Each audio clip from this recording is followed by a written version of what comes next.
Улусный конкурс копиистов – любимая картина великого художника. Среди учащихся художественных классов детской школы искусств Татинского района проводится уже 4-й год.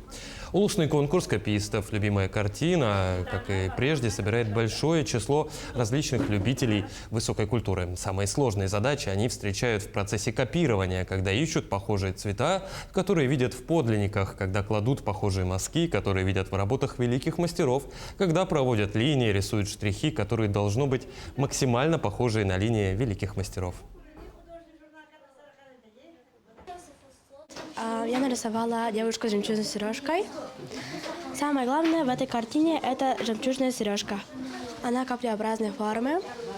Девушка, которая изображена на этой картине, до сих пор неизвестна, но есть предположение, что это была дочь Мария Вермеер. Девушка одета в желто-коричневое одеяние. Наверху расположен ее тюрбан турецкого стиля. Это кажется очень трудно, но я смогла более похоже сделать. Это мой первый рисунок, который я сделала, и я думаю, что это очень красиво.